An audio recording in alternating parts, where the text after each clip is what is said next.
Hi, everyone. We have some breaking news to report. There's been a suspected terror attack in Turkey. It happened outside a soccer stadium in central Istanbul. We are hearing reports of multiple fatalities and at least 2 explosions believed to be car bombs. And there are reports from local broadcasters that the attack may have targeted a police vehicle. Joining me now by phone is CBS News foreign correspondent Holly Williams. Holly, what can you tell us now?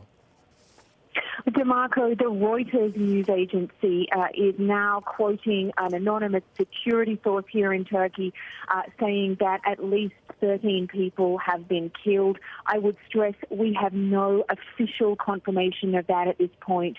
We heard earlier this evening from the Turkish Interior Minister who said that around 20 people have been wounded, many of them police officers, because the apparent target of this suspected car bomb was apparently a bus carrying police officers.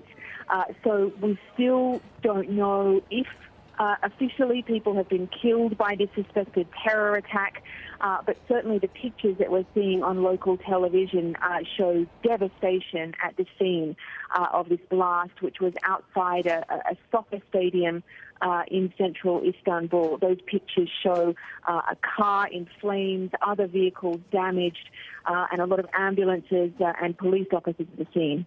Holly, as we look at these pictures coming into our studio here, do we have any sense of who may be responsible at this hour?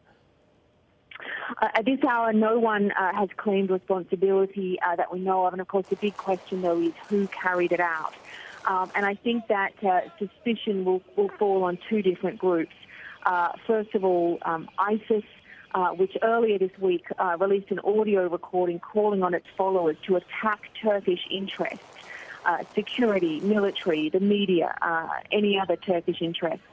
And also Kurdish militants who have carried out a spate of bombings here in Turkey over the last couple of years. Holly, we also want to point out to our viewers that this happens as a constitutional amendment was proposed in Turkish parliament that would expand the powers of the Turkish president. Do attacks like this affect that debate? I'm sorry, could you repeat that? Yeah, this happens as a constitutional amendment there was proposed in Turkish parliament that would expand the powers of the Turkish president. Do attacks like this one affect that debate? It's not clear at all that there's any link between that debate and this suspected terrorist attack at this point. But I can say that this comes at a period of heightened concern here in Turkey, that a terror attack might take place. First of all, we had that audio message from ISIS earlier in the week calling on its followers to launch attacks on Turkish interests. Also remember that in late October, the families of staff members at the U.S. consulate here in Istanbul were ordered to leave the country because apparently there was information that extremist groups were continuing aggressive efforts to attack U.S. citizens here in Istanbul. All right, Holly, thank you so much. We know that you are working your sources at this hour. Good work and be careful out there. Thank you. Holly Williams reporting.